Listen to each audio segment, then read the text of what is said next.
আর এবার কলকাতার দিকে নজর রাখবো আমরা, কারণ কুমোরটুলি পার্ক সর্বজনীন প্রত্যেক বছর নতুন নতুন চমক ওরা দিয়ে থাকে।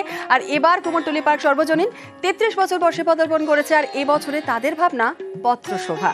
আরও একটু বিস্তারিত জানবো এবং অবশ্যই পুজো এই মণ্ডপকে ঘিরে মানুষের মধ্যে উন্মাদনা কতটা রয়েছে সেই বিষয়টা নিয়ে কথা বলবো সেখানকার মানুষদের সঙ্গে। আমাদের সঙ্গে রয়েছেন আমাদের প্রতিনিধি সুস্মিতা। সরাসরি চলে যাবো সুস্মিতার কাছে। সুস্মিতা, কুমোরটুলি পার্ক সর্বজনীন প্রত্যেক বছর তো চমক দিয়ে থাকে, আর এবছরে তুমি সুন্দর একটা তাদের ভাবনা পত্রশোভা। যারা আসছেন দর্শনার্থীরা তারা কি বলছেন, এবং অবশ্যই পুজো মণ্ডপের উদ্যোক্তারা তারা ঠিক কি মেসেজ দিতে চাইছে? পত্রশোভা কুমোরটুলি পার্কে 33 বছরের এবারের ভাবনা। পত্রশোভা কি? 30,000 গাছের পাতা, যে পাতা ঝরে গিয়েছে, যে পাতা পুরনো পাতা, সেই পাতা দিয়েই মূলত সেজে উঠেছে কুমোরটুলি পার্ক সর্বজনীনের এই পুজো মণ্ডপ। 33 বছরে পদার্পণ করলো এবারের পুজো মণ্ডপ একবার দেখায়। এবং কুমোরটুলি পার্কে এই মুহূর্তে বিভিন্ন পাতার উপর বিভিন্ন শিল্প, যেখানে মানুষের জীবনের বিভিন্ন সময় বিভিন্ন শিল্পকর্ম সেগুলি ফুটে উঠেছে কুমোরটুলি পার্কে। এবার পাতার মাধ্যমে সেই ছবি আরো বেশি করে প্রকাশ করছেন যারা পুজো উদ্যোক্তা রয়েছেন তারা।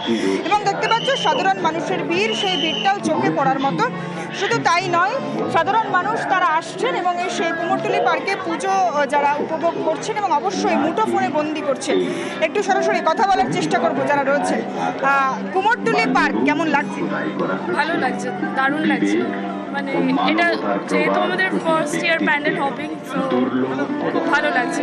আচ্ছা, পুজোর তিথি ষষ্ঠী থেকেই শুরু হয়, এখনো পর্যন্ত পুজোর তিথি শুরু হয়নি, অফিসিয়ালি পুজো শুরু হয়নি, পঞ্চমীতেই বেরিয়ে পড়া কেন?